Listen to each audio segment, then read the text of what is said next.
is throwing me for a loop. I don't know if it's raining or shining or, will be 180 degrees or 20 degrees. But I'll tell you what, I've enjoyed these past few days, which we've been getting a little bit more mild weather than we were anticipating. So it's good to be with you all here today. We've got a lot to converse about. There's a lot that has been going on, a lot that is happening, and we're going to get in the mix. You guys know we often start this program out, and I'll share with you what's on my mind. I want to give a shout out. There's so many things that have been happening, Rob, with friends and family. I want to give a shout out to a number of families, the Pryor family, and the loss of my dear friend Vonda Pryor. She passed away this past week, and her services will be this coming weekend. And so, hello, dear friend. We love you. We miss you. We pray that the family would be strengthened in everything that's going on.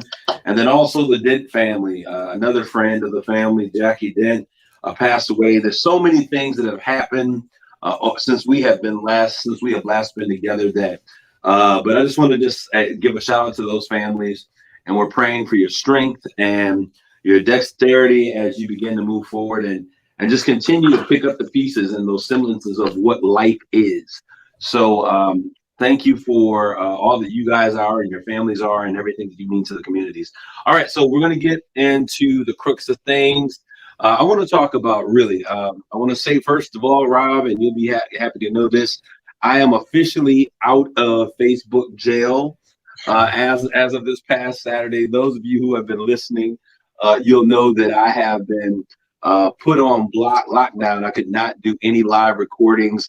So that means no posting from my page or any of the things other than it was something that someone else was managing. But I am officially out of Facebook jail, Rob. Was that an early release? Because it didn't seem like that long ago. No, it trust me, it didn't seem that long to you, but there's so many things. What you pay off to get out of and you had to make some back. What do you know? You have to make some backroom deals to get some things done. But I'm free.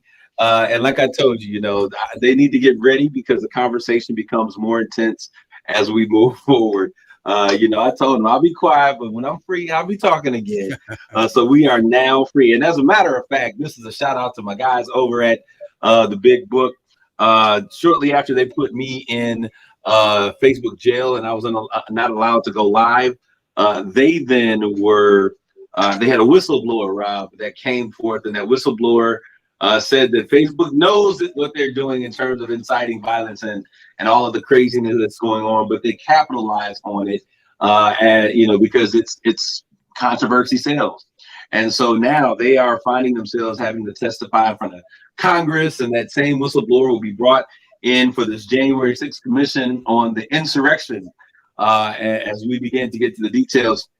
Now, Rob, are you surprised at anything that you've been finding out as it relates to this whole fiasco with Facebook? And I've been in Facebook jail a number of times. Not necessarily Facebook. What you're finding out in terms of insurrection is what I was going to say. The resurrection. No. As a matter of fact, I expected a lot of it. I expected a lot of pushback and denials and things of that sort. This is just par for the course of how conspiracies and how people who are not really patriots work, in my view. And it could have been the Democratic Party as it is the Republican Party. I'm not surprised. I am just shocked and I'm appalled because of the country that I served in. I just served in back in 1979 for 20 years. It's not the same country that I hope it will be for my son. I know some changes will have to happen, but I hope we become more progressive. That's why I look so fondly to what was happening during the Obama administration. Whether you like Obama or not is irrelevant. It's just that a lot of things he did progressively was taking the country forward. That's what I want to see us go forward. Compared to where I've lived in Canada and overseas, we're behind, so far behind. Look at you, international world traveler. Well, thanks to the Navy. Mm-hmm. Okay, but I'm just kind of thinking, we're not amazed that President Trump is not as rich as he thought as he says that he is. We're not amazed that he's been lying about a number of things. No. But this is all a part of the process, and so we're learning more. And we talked a while ago during the election about the emoluments clause, right, and how there has never been a situation where a president has not removed himself from the day-to-day runnings of his business, and certainly was not going to profit during his time in office. Right. We have found that was not the case with this particular president. and that he made, millions of dollars from foreign leaders. So now it's time to find out what those millions of dollars provided those foreign leaders in exchange. So there's a lot that's going on. I'm excited. But I want to tell you, man, it's going to come out there because President Biden said no to the executive privilege thing that he wanted to hide. Absolutely. But I'll tell you what's exciting is what's exciting is that we're moving into another election cycle, and the crazy man himself is back on the stump. He was in Iowa this past weekend, sold out crowds, and announcing the fact once again that the election was rigged. He made a differentiation between himself and Hillary Clinton, why he should still be president and why he should still be allowed, because he did not concede. She conceded. He did not. The election was rigged. But then he unveils a major campaign slogan as we move forward. And that slogan is "Make America Great Again." I don't know what to do, but what I can say is that he has a certain star power that the media loves, because since his presidency and his leaving, he has been in the news every single day, controlling the dialogue and the conversation that we are hearing in our news media outlets. All right, so enough of that. COVID numbers are on the decline, y'all. I'm excited about this. We are continually going down. In Michigan or across nationwide. Oh, really? And so we're doing extremely well. We're about 59% of our population is vaccinated. I think a little that spike, because I didn't think we were going to get up to the 50% mark. I think it's 64. You're 60. Maybe you're probably right now. 64. But those mandates, you won't hold a government job if you're not mandated, if you don't get the vaccination. Some people don't like those things, but I say, hey, the way that we kicked out other things like smallpox and polio and all of these other things was through the process of vaccination. So if you have not been vaccinated, we need you to do your civic duty. I think it is a patriotic thing to do, to get vaccinated. I don't mind telling people that. I didn't feel that way initially, but since it has been a great process, very minimal after effects, life has been good, families protected. And now with these numbers going down, I'm feeling that I feel a lot better being in a part of the community and seeing people in the community and engaging. But we cannot let our guards down, because we know that this is flu season. And this is a pandemic, especially this Delta variant that thrives on people coming together and being in close proximity. On that note, we should point out that according to the CDC, and even I myself checked with the Veterans Administration, if you choose to get the flu shot, it will not affect the COVID vaccine shot that you have. The two are separate. As a matter of fact, if anything, it will help a great deal. Yep. So just check with your doctor or your physician to make sure. Now, Rob, I got to ask you this question. What about this booster shot? Well, you don't have. Well, the VA, I got a letter from the VA or an email from the VA said that they approved the booster for Pfizer, right, but not have yet received a booster authorization from the CDC. They did apply for that, not the VA, but the CDC checked on that. And so we're still waiting to see how that will work for the Johnson or the Janssen shot. Well, the good thing about it, the Johnson and the Moderna, they seem to have the retaining their dexterity, right, so they're not diminishing. However, right, those of you like myself, Pfizer, who is so excited to get Pfizer, in terms of serious case of illness and death, it is holding strong, but some of the efficacy is dwindling. So if you are out there, you have pre-existing conditions. This aligns with a number of people. You have some issues with diabetes, high blood pressure, cancer survivor, and your makeup. Absolutely. Right. You may need to get a booster. And so I think, hey, that's the news. That's where we are. I need you guys to lean in. Let's stop being crazy with, all of these conspiracy theories and everything else. Let's get this vaccination. Let's push forward so we can put this pandemic behind us. All right. So I want you guys to know, as I told you, I reached out to our mayor and our city manager, and I told you that I would keep you abreast of that. I have given them 3 days, 3 different dates that they were, able to come in and sit into the studio. Actually, they're able to come in any particular Sunday from 6 to 7. I've extended that. They've received it. I have had no word of a confirmed date, but I will continue to do so. And I'm going to let you know, one way that we're going to come in and talk about what's going to go on with that $52 million plus dollars in the ARPA funds, American Rescue Plan Act. All right. So we're going to keep them honest on that one. There is a young man, Kevin Jones, who has done something, Rob. He did something really amazing, quite amazing over the course of the summer. he had something called the Black Teaking Experience. And so he basically rented a house, out of his own pocket. And it was, big older home. And he just had all of these, probably, I guess, $600,000 to $800,000 worth of Black artifacts, little caricatures, dolls, and all of those things. And he put them on the display. Absolutely amazing. He is now, and I want the community to be aware, he is now looking for the space to call home for this amazing. You're talking about hundreds, if not thousands, of pieces of artifacts and little dolls. Is he local? He's local. You should check the Saginaw Art Museum. Well, there's a conversation to be had there, because whenever we do something in our community and we take something in, having ownership and being able to tell the story of those artistic pieces is going to be very important. And sometimes people don't want to necessarily let go of their space until they can control what it is that you're presenting. So we're working on some things as it relates to that, because he does have something that would be an amazing display for the entire community to come out. This is the kind of stuff where, it's historical. He can tell you the history behind every single piece, what it means, where it comes from. The original Betty Boop, we talked about it on this show, how there was a jazz singer, Betty Boop, that was actually the muse for the concept of Betty Boop. Betty Boop. A white woman was given that credit until digging deeper and finding out this historical information.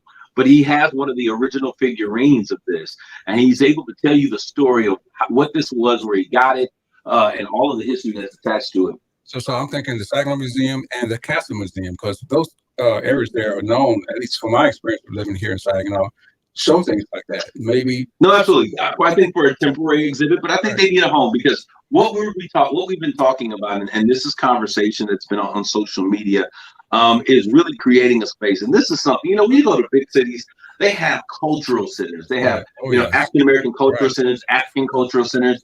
And I think it's about time we here in Saginaw, we get a little highfalutin and we create a space where we can showcase those things. So when we look at things like Black History coming up and Juneteenth happening and different things that are part, or even just gathering spaces to tell our story or to put our art and our talents on display. Saginaw Art Festival we had. Absolutely. These are great places for us to look in. So I think what he has is really the foundational pieces of creating an African American Museum of History.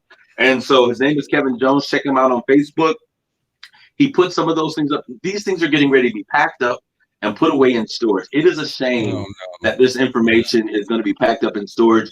And so we as a community need to come together. If you know something that I don't know, reach out to me. There is a place of interest that I think would be an amazing space for this to take place. So we're going to look into that. But Kevin Jones, I want to give you a shout out. You get the Black History Award, the crown today, not the clown crown, but the real crown, the king crown, for your efforts in keeping Black culture alive. Thank you for bringing that up, because I didn't know anything about that.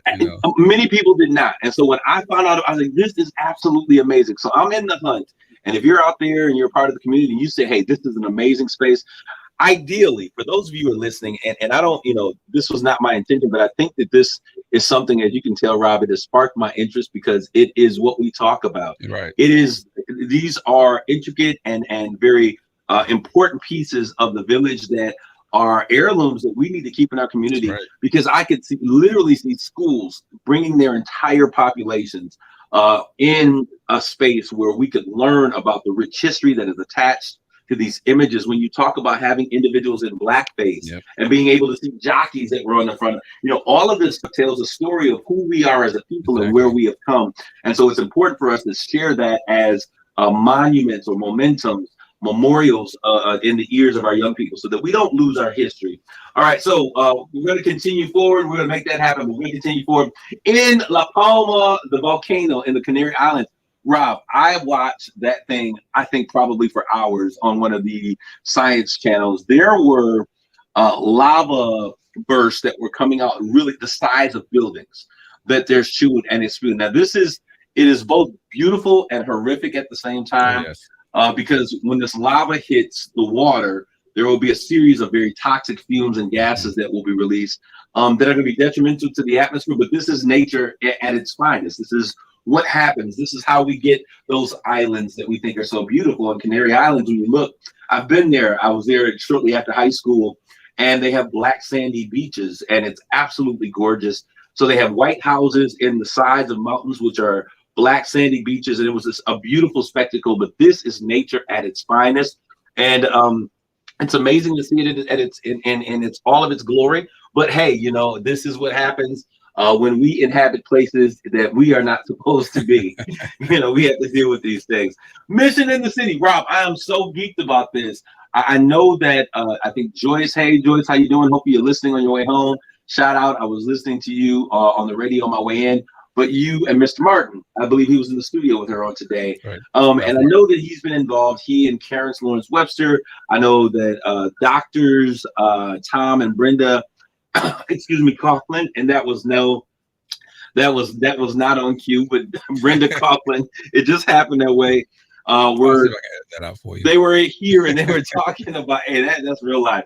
They were all a part of what was going on in the city of Saginaw. And over the course of the past week, they have instituted, and they did the grand opening for the McNair Coughlin, what do you call it, chess park. Mm-hmm. So there's a chess park, and I went by there today, and I was so impressed. Awesome. And if you play chess, it's awesome. It was what I love about this, and this is what I want to say about those individuals, because I know the late Reverend Bradley was a part of the Mission in the City concept, and they're continuing on with his legacy. If you go down 6th, if you're near 6th Street and Jane, right there across from the Stop and Shop or whatever it might be called right now, on that corner, there were those very nice basketball courts that were put up. Now there is a chess park, which is bar none. What impressed me was the level of expertise and excellence that they put into doing this. And this was absolutely amazing. And I know, you know, Saginaw Community Foundation has been working with the Mission in the City for some time. So I want to give a shout out to all of you. I know the Saginaw Economic Development Corporation is probably a part of that process. It is absolutely amazing. So if you're hearing me and you're driving down and you're anywhere near 6th Avenue on the pier, and you have an opportunity, you get just take a couple seconds and drive through there and see, because if you don't play chess, it will inspire you to at least get a clue as to what it's about. Right. And I can imagine some of those young men who are playing basketball could just meander right on over to the chess field. And there are like really human-sized chess pieces that are out there, which I think is absolutely phenomenal, with some other chess boards where people can sit and learn. And I'm hoping that we will have some other individuals in the community who love to play chess would then just go and play chess in that park. Do you play chess? You know what? I'm a checkers kind of guy. I play chess when it comes to business, but when it comes to the actual game, why do you have to ask me that question? Because I'm thinking, you took me back to, I learned when I was 9 years old. I was playing checkers up to that point, but once I saw chess being played in a history class when I was passing it by one, yes, the teacher pulled me in and said, "Gerald, you want to come in and learn this game?" Because I didn't know what those pieces were. Now I can't play checkers now. I can play chess up to butt, but I cannot play checkers at all. I just like to say king, maybe that's why I like to play chess. I like to say checkmate. But checkmate, no. And I've tried. So I've looked at the bishop and the rook and all of the knights. And I've looked at them, so I know the kinds of moves that they can make. You correct. You just say castle and horse. No, I do. I have taken the time. I really have tried, Rob. I don't know if I'm slow. I'm kind of concerned about going back because I think I'm a little slow when it comes to learning games. You can learn chess. But what I did know is I learned those moves and I understand that, but I'm just not sure what the boundaries are and when I can move and those kind of things. And really understanding the strategy. And chess is a game of strategy. You've heard people say, listen, you're playing checkers, and I'm playing chess. I want to make them chess moves. So I'm going to have to get over to the park. So maybe some of these young kids, because there are some amazing young kids that I know that were out there. But I'm impressed in watching them play, but I've never really taken the time to sit down and learn. I'm going to learn how to play chess. Do you all hear me? So let's learn how to play chess together. We can go over to the McNair Coughlin Chess Park and do so. Dr. Tom and Brenda Coughlin. She's over at Great Lakes Bay Health Centers, I think it is, as their executive director or one of the directors over there. So great job. Kudos on a job well done. It was excellent, bar none. And continuing on, what my last conversation piece for really what's on my mind. So y'all can tell there was a lot that was on my mind. Is the Dow Treasure Academy. Rob, we are locked and loaded. We have been working with the Saginaw Board of Education, with Saginaw School Board, working with Dr. Roberts and Dr. Mitt over there, and all of the individuals that are part of the school. And we have been putting together a curriculum and putting pieces in place and working with corporations. And so the Treasure Academy is really set to launch. It's ready to go. I am so super duper stoked about what's getting ready to happen. The radio station here, Alpha Media, is a partner to that. We're going to bring some students, some young people into the studio, show them how media works. And for those of you listening, it's important for our young people to understand media, because media it controls the images, the voices that are heard on the radio. As you told me, and I didn't know this, over at WSGW, I'm the first African-American voice that's been on the radio over on there. So we're breaking as a host. So we're breaking ground, doing these things. And our young people need to be, they need to know who Byron Allen is. Oh, yes. And, because he's a media mogul and no one knows who he is. But we're going to give them an opportunity to come in. I want to thank Mark Thomas for coming in and allowing this to happen. And so I'm excited. Yvonne, we're going to get everyone involved. Allow them to see that little brown girl or that grown black woman on the radio, the afternoon girlfriend, and myself and you, Rob. And talking about Yvonne Davis, our program content director, and Mark Thomas, who's our general manager. Thank you. And they're gonna, give them an amazing experience, and who knows, we may spark them to be in media and entertainment in some way or form. So that is all that's on my mind. Some of y'all say, how do you walk around with all that stuff on your mind? I do it. Trust me, I really do. When we were last together, we were having a conversation, and something has happened that I think we got to stick in that vein, because I didn't completely finish that conversation when we were talking about the voting rights being endangered, Rob, and what's going on. And we have seen a continual chess game that has been in operation as it relates to everything that was going on. The last we were together, I gave you guys a timeline of things that were taking place from the beginning with Reconstruction to December 1863. And we literally went through a timeline of events, with the amendments, 13th, 14th, and 15th amendments being passed.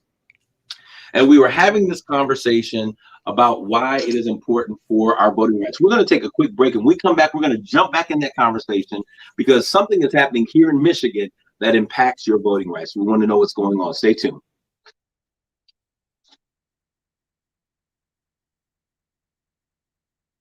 It's so powerful. You can load dirty dishes in the dishwasher without. So I think off with that, because that is Sock and cough. Now I don't have to cough anymore. All right, so let me. Hey, Lon's on. Yeah, I'm going to get online because I can't see who's on, because I decided to come in directly on. Donald or Daryl Newton. Daryl Newton? Daryl, so it's D-A-R-O-D. D-A-R-O-L-D, Newton. All right. Says, keep up the good work. Keep up the good work. Rebecca's having it in your back, and your mom is watching. Ah, yes, I'm back. Beware, beware. Got the generator, thanks. You need to bring that up about the African thing on your next show, Wednesday. Yes. Everybody's here, there's those people over there. Don't mind me, just sneaking out to go to Kohl's. Deals right now? You get to pass up. Like up to 40% off cuddle that's bedding, up to 15% off the this whole part, and 25% off vintage kitchen appliances. How can I resist? 30% off. I'm going all in for fall, and I can't even wait. First time, offers and 30 seconds.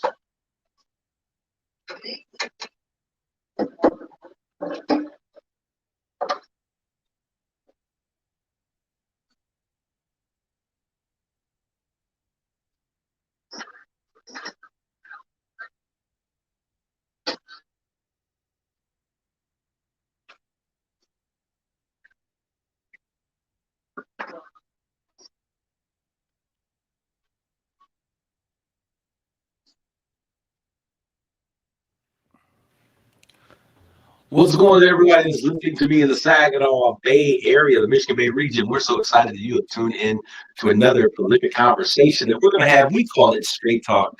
You may call it the radio, but I want to thank you guys for tuning in today. And those of you who are listening, I want you to know that you can catch us a number of ways. If you heard this conversation and said, hey, you're getting ready to talk about part 2 of this Dangers of Voting Rights Act, I didn't hear part 1, you can go to kisswtlz.com. And you can listen to the former broadcast. It is in podcast form right there. That one and all of the other messages and hours of conversation that we have had over the past weeks. And so I want you to get that information. I want to give a shout out to all of you that are listening via social media on Straight Talk with Kareem Bowen via social media.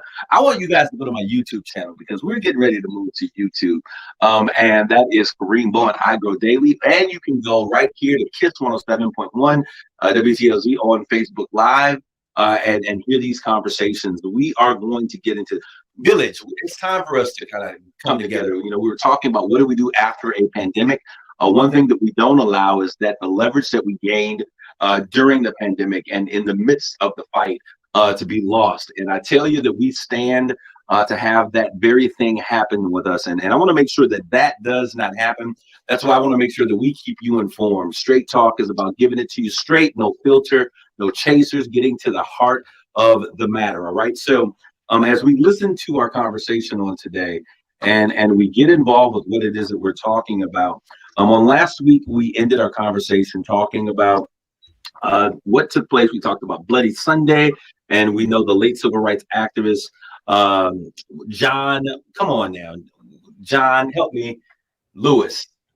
I was struggling here for a second. I had a brain freeze. We talked about John Lewis, the late John Lewis, and he talked about getting in some, good necessary trouble, some good trouble.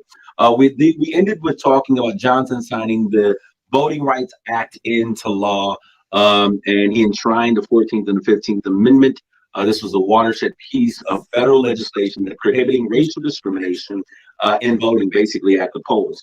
All right, July 27, 2006. Now we're in this neck of the woods in the past 10, 20, 30 years, and we're looking at this, and voting rights extension of the VRA, President George W. Bush signed legislation extending the VRA, the Voting Rights Act, for an additional 25 years. This is what I was saying about some of these things need to be done once and for all. There needs to be some permanency so we wouldn't have to continually have to deal with people giving extensions. I hate for people to have to give me an extension because one day they may not feel like they want to extend anything, Rob. And I think that we're moving in that direction, all right? So that means that the right of the ordinary men and women to determine their own political future lies at the heart of the American experience. We now, our freedoms of voting now are in the hands of this democracy. This is why when we talk about the insurrection and what I call the illustrated coup that took place on January 6th is so important because it was an overthrowing of an attempt to overthrow our democratic process. In a democracy, we need that each party understands that the voting process is the most sacred part of our existence as a democracy. Without our truth in the voting process, Rob, we lose what we are as a democracy. And it is such a thinly veiled agreement or process that it's important for us to make sure that when you lose, accept the lose, do your concession speech and walk away. And hint, hint, and that goes out to no particular pardon, number 45. But anyways, I digress. June 25th, 2013, the court decides in Shelby County versus Holder, it was a 5-4 decision that defamed the VRA by freeing jurisdictions with histories. Now listen to this. With histories of racial discrimination in voting from having to gain federal approval, and this was when we were talking about pre-clearance, before changing their election laws. So now we've removed this from federal jurisdiction and we're giving it to the hands of what's happening. So when we look at states like Texas and we look at Florida and Georgia and some of these northern states, I think it's Wyoming and Iowa, these are states that are now able to change their voting rights, subtle changes that they can change without having to pass this by the federal government. This was something that took place. It's called a pre-clearance, and this began June 25th, 2013. You better understand why this happened. It happened because there was a need for to begin to create a situation to keep certain folks from voting. It's called disenfranchising them from the voting process, Rob. What are you going to say, Rob? No, I was going to say now we're in a mess because the states now have control to do what they want to do. Now Absolutely.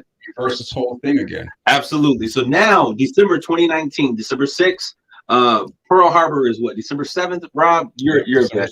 So a day before Pearl Harbor, the Democratic-led House passes H.R. 4, also called Voting Rights Act.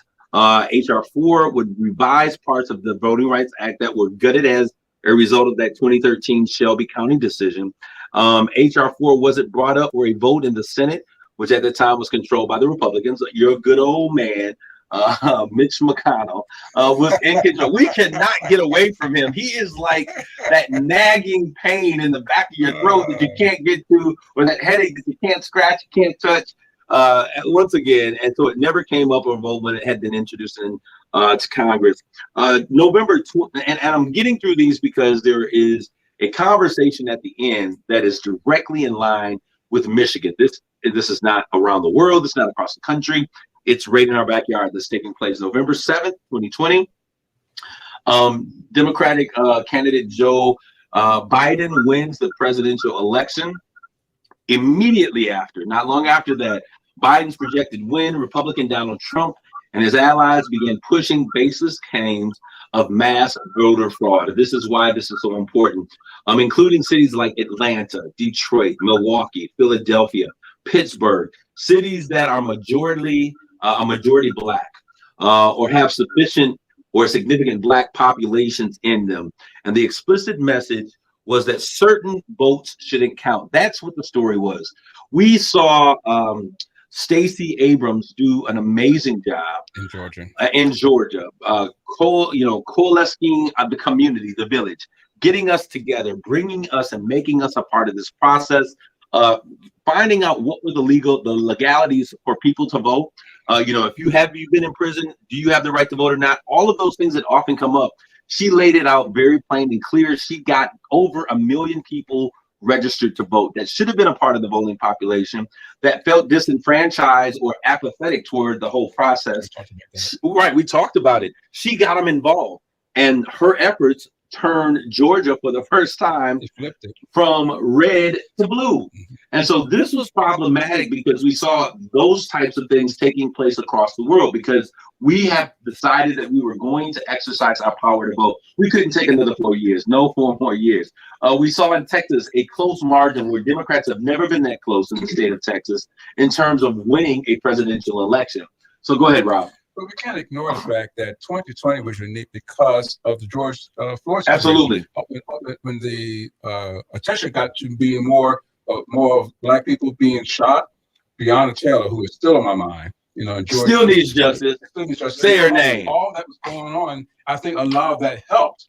So we can't dismiss. I'm not saying we dismissed it, but I'm saying we have to make sure that helped also, bring attention to what's going on in our society. That's what I'm, Well, I mean, 2020 was definitely, it was a tipping point for many of us of who are part of the Black community, who are part of the village, because we talked about it, and we've talked about this on several occasions.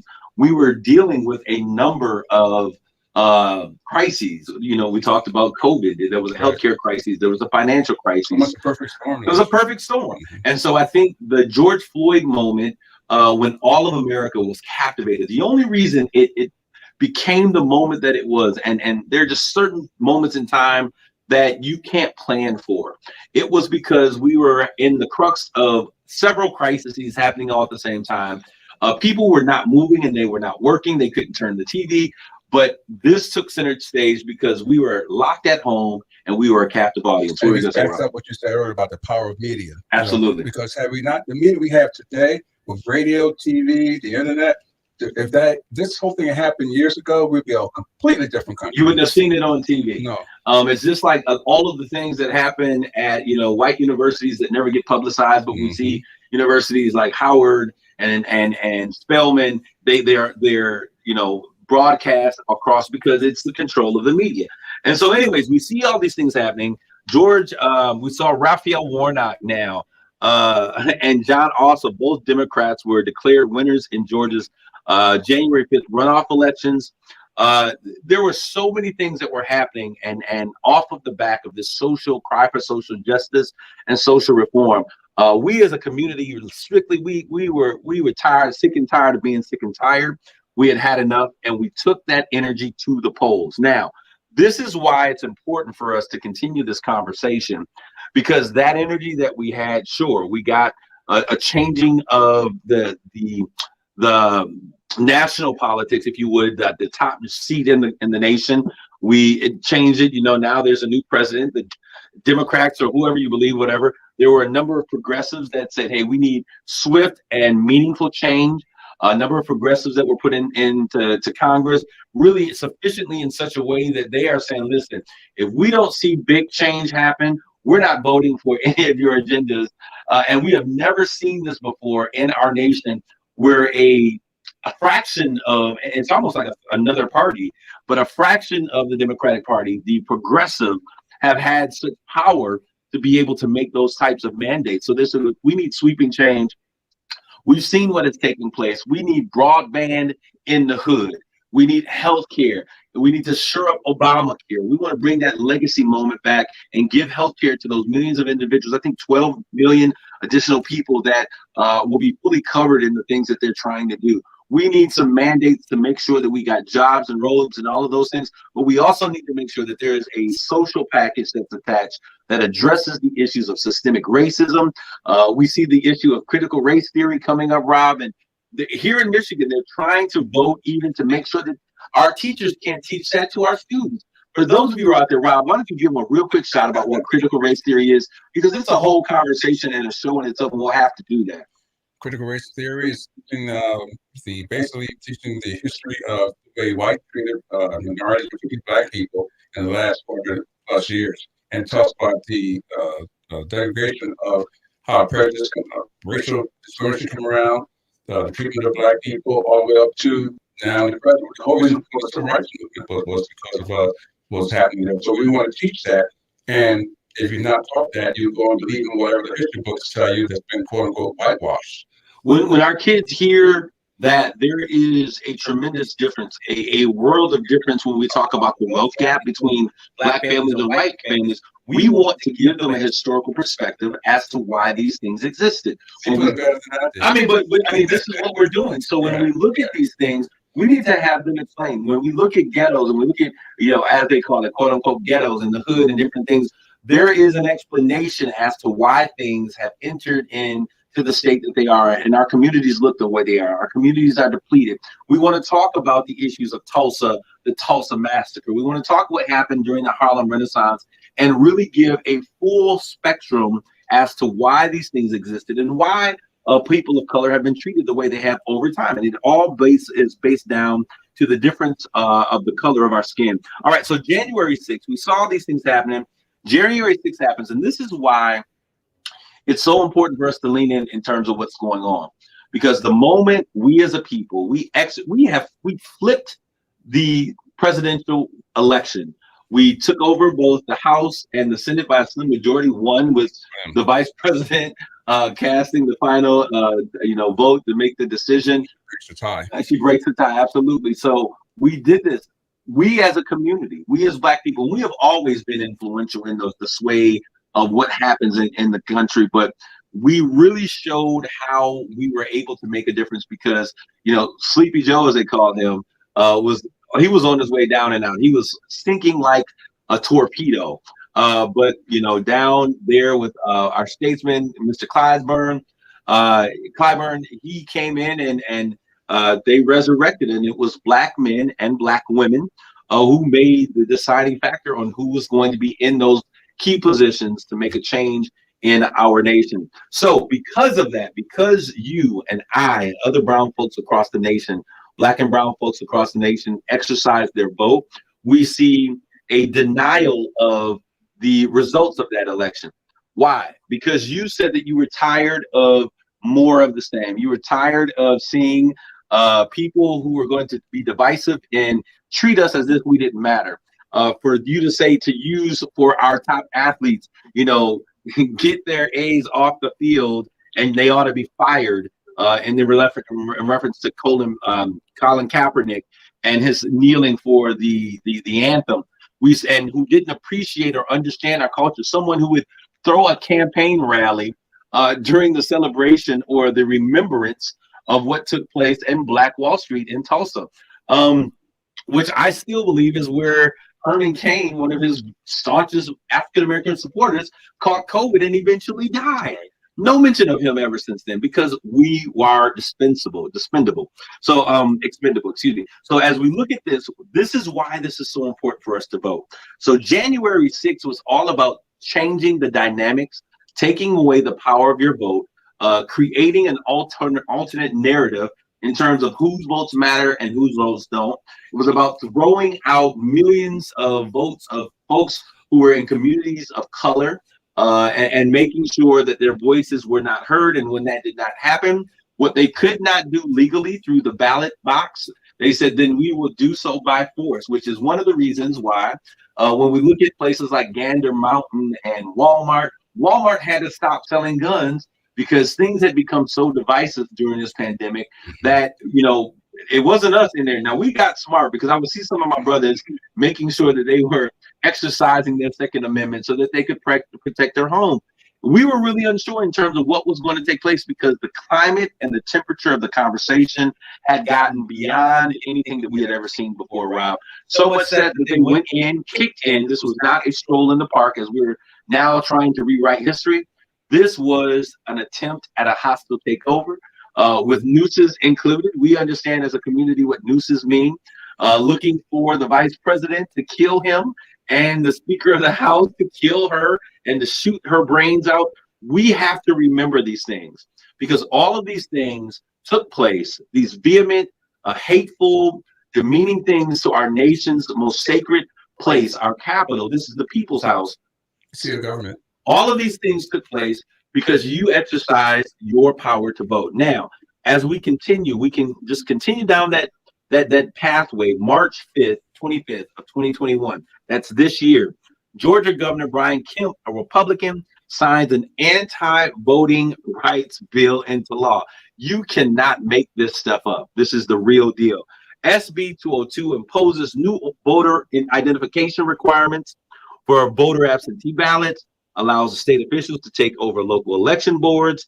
It curbs the use of ballot drop boxes and makes it a crime for people who aren't poll workers to approach voters in line to give them food and water. Now, we got to remember what happened in Georgia. We got grandma, auntie, big mom, mama, Nima, everybody out to vote.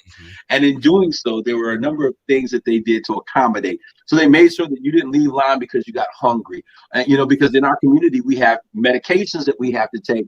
We can wait in line, but we got to take our medication at a particular time. So if we don't have food or water, then we can't take our medication. Guess what happens? Heat and whatnot, your diabetes and things of that sort. That stuff flares up. Absolutely. So they were making accommodations to make sure that every single person who had a desire to vote was given this opportunity to vote. And in doing so, they were doing these things to really accommodate people, which is what we should be doing as a nation, accommodating them so that every vote counted. Now, I would think, Rob, if we are a nation that is governed and we are democratic, that our desire should be that every vote counted. We would go through hell and high water. If we need to do online voting, taking a snapshot of the picture once you vote in front of the camera, we can do these things. Why would we try to do anything to suppress the vote? What would be the reason to suppress the vote, Rob? You want to win. You want to cheat. How about any means necessary? There is something that has taken place, and this has been happening over the past 30 to 40 years. We refer to it as the browning of America. America is browning, and I'm not just talking. The population of who is an American citizen is changing. We see the influx of individuals from the South on the southern border, with Mexico residents that are coming here claiming asylum and getting citizenship here. We see foreign nationals from other countries, African countries, Afghanistan. There are so many other people that are coming, and this browning of America puts in jeopardy. There's a movie, and I've mentioned this a million times. I tell you guys, you got to go out because this movie speaks to the condition of where I see a lot of white middle-aged men are. And it is called Falling Down. I think it's Kirk Douglas that was in it. Michael Douglas. Okay. Michael Douglas and I can't think of the black actor's name right now. I'm looking up for you. Yeah. So you got to see this movie, Michael Douglas. It's called Falling Down. Samuel Jackson. Yes, this is one of those great movies. And the premise of the movie is that he, as a white man, is used to his white skin privilege, which is something that we talk about. Here we go. I'll see how long I stay out of Facebook jail. We're treading down those waters, and this should not be inflammatory because this is the truth. We see a middle-aged white man who is dealing with the struggles of a changing dynamic in the world around him. His wife is divorcing him for a younger man. He is some of the things that he gets canned on his job. Oh, yes. He assumes that his job has been taken because someone black wanted to get because of affirmative action. This is the thought process. And no, this is not reality, but this is kind of where he's thinking. He looks at the gays. The gays have rights. They're protesting down the street. And he finds himself, in essence, in what I would consider the crux of this surplus store, dealing with someone who's a militiaman. All of these things go on in his life, and basically he feels like a stranger in what he would consider his own land.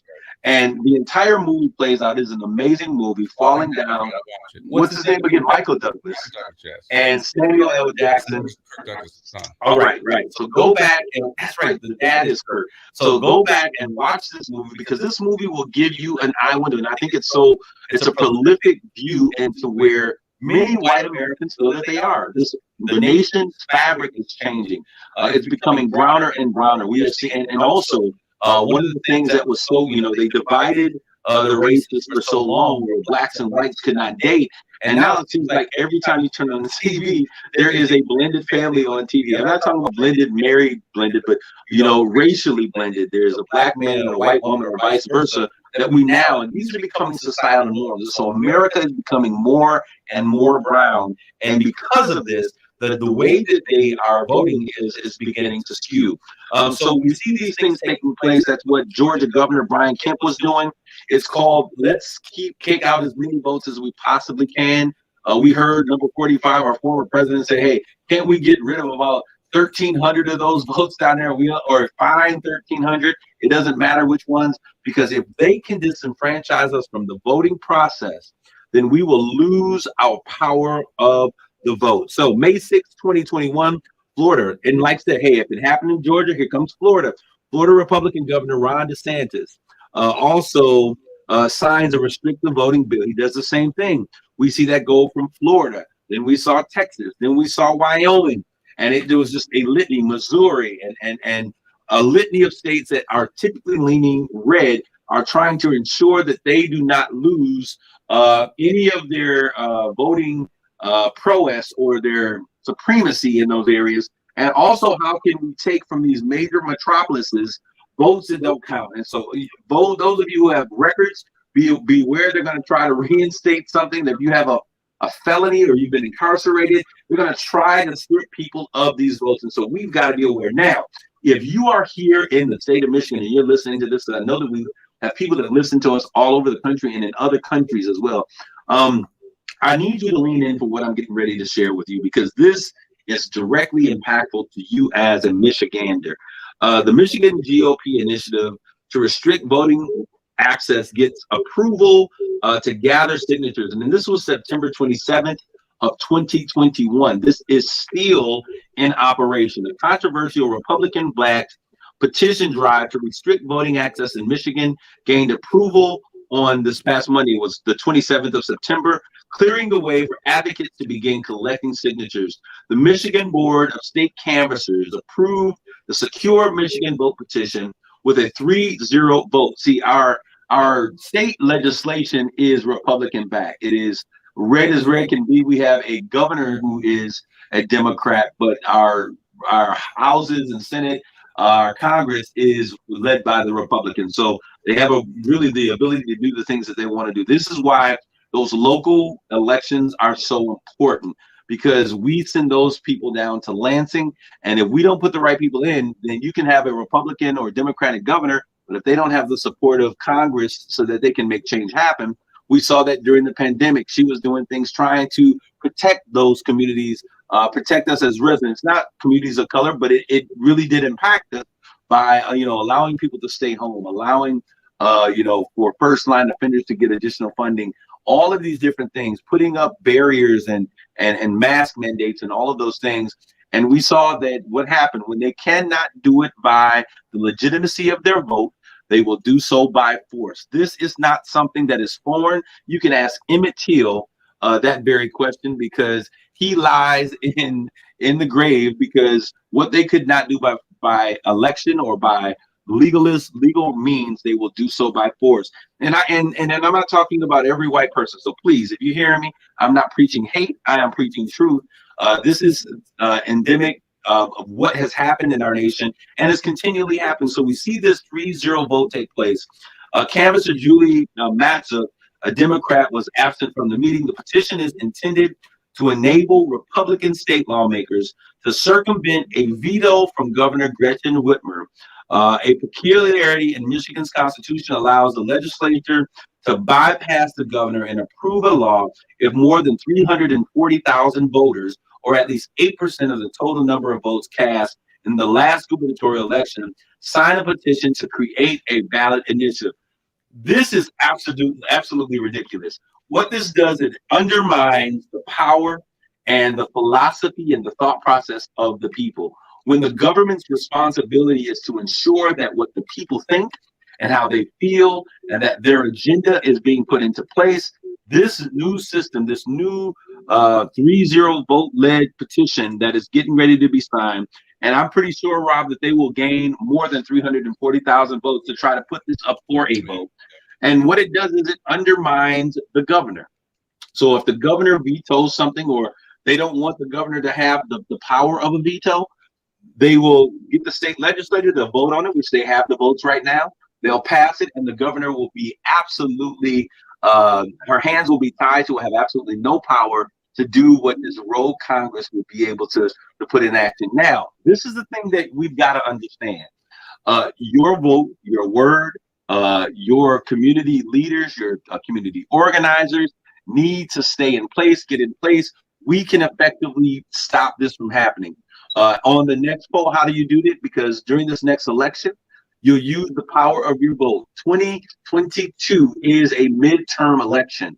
It is, and when we say midterm, it's between the 4 years of the presidency, and in the midterm election are the times and the things that are the agenda that are most specific and most important to the local citizen.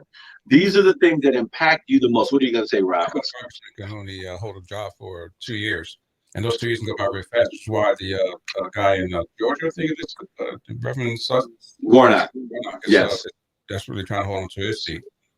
And so it's important. So when we're having these elections, which to us seem like pageantry, and we, elect an Amos O'Neill, or we elect Debbie Dingell, or any of these individuals, it seems like, whoever is these individuals have the ability to pass laws and to block laws that protect our rights, that keep us moving forward in the spirit of democracy, and make sure that your agenda and the Michigan agenda is continually going forward. All right. So volunteers from all over Michigan are excited to hit the ground running and return election integrity to our state. Secure Michigan Vote said in a statement, the hill we have to climb to achieve our goal is high as it should be, because making law in our state is a serious undertaking that should have broad support. Our team is going to begin collecting signatures over the next 2 weeks. Our goal is to complete the process. We will well before the 100-day deadline. They are energized to make sure that they can change these election laws so that you and I votes won't matter. It's important that we begin to do everything that we can to stay in the know and in the know-how. So we need to make sure, because what will happen, and this is why it's so important, when they begin to bring up these voter IDs and, you have a driver's license, but your driver's license, do you live here? It's not your current driver's license. It's a different location. What do you do then? You can't go out and get a new driver's license within 15 minutes, you have to go through that process. It's an additional thing to make sure that you are now going to be disenfranchised from the vote. So it may seem like a small thing, these simple things. Well, you have to show this, you have to prove this. You came to the drive, you had your driver's license, but you didn't have your poll card in order to vote. These are all things that they do to keep us from voting. We've seen this so many times in our quest for vote. It's important that we begin to make sure that we don't allow Michigan to go backwards. If Michigan begins to do that, and Michigan somehow is led in a state that the Republicans are able to make this state just 1% more red than what it is right now, that means that those of you who out there who believe in equality, who believe in the American dream, who believe in equity and inclusiveness as it relates to employment, schools, education, who believe that we should be teaching, you wouldn't stand a chance because your vote will be thrown out of the window. It's little things, a snowball is not made from one snowflake. It takes several thousand. It's the same thing. It's a little thing that can snowball into something big. So why would we pay attention to these small things? Absolutely. So I really want to urge you guys as we begin to turn the corner on where we currently are as a community. This is talking to the village. I know we want to talk about ARPA. I know we want to talk about, $52 million that is here in the city of Saginaw. And I have my opinions about that $52 million. I'm trying to remain optimistic that that our community will see some things that they desire. My personal opinion is that there's been a plan put in place for the $52 million. How that benefits, and not to say that plan won't be good for the city of Saginaw, but we'll begin to see what these things are. But there are more pressing issues, and what's happening as it relates to our voting rights, protecting those rights, making sure that we're not creating more legalistic and red tape that disenfranchises people from voting are much more important. All right. So I want you guys to make sure that we get out there and we get out the vote. Now, as we look at where we are in this community, there is a lot that is happening. I spoke with a young lady, and that concludes that piece of that. But I spoke with a young lady, and her name is Audrey, and she's opening up a new space. One thing that has been really exciting for me, somebody said, whenever they think about entrepreneurism in the city of Saginaw and Black businesses, myself and there was another young lady, girl, what's in your post? Why am I not remembering your name? I talk to you all the time. But the two of us were two of the people that continually come to mind. Latrice, and you're going to shoot me because I'm not remembering that. Girl, what's in your post? It's on Facebook under that. But anyways, and they were saying this, and I was kind of like, wow, this is exciting. There is a new over on the west side of the bridge, Old Town Saginaw. I was speaking with a young African-American woman who has a desire to put together some spacing for all of those entrepreneurs. We have a lot of people who have t-shirt lines or product lines. Maybe it's your beard butter, your body oils, all of those things. And she is looking to create a space in the old bank that was right there on Court Street. There also was a nightclub there. If I'm not sure, Rob, there was like La Placita restaurant there at one point, and maybe like a gay club. It was a number of different things, but there's a bank that was right there on Hamilton Street. Hamilton. Oh, you're talking about where the old mix that's it. Gay club was. That's what it is. And so she has those spaces, and she says, listen, I want to create a space where we can get people in our community. If you have these businesses and you want to, put your stuff out there, maybe your creations, whatever those things are that you're merchandising, and you can actually create a booth and create an indoor marketplace. Now, I'll tell you, this has been really exciting because I've seen this out. We call it the Swap Me out in LA when we were out there, but it was a fun place. It was a place where people like to go because you could always find something new and unique. I want to, so shout out to her. It's coming soon. There's chicken fries coming out that way. So many things that are happening in the city. I hope you guys are encouraged. Let's stay cool. Let's stay tuned. Let's stay connected. Let's get out and let's make sure we're keeping our ears to the ground as it relates to our voting rights, because we cannot lose those rights. I want to thank you guys for tuning in again for another session and conversation, a straight talk with Kareem Bowen. No chaser, no filter, getting straight to the heart of the matter. Have a great weekend. God bless you all.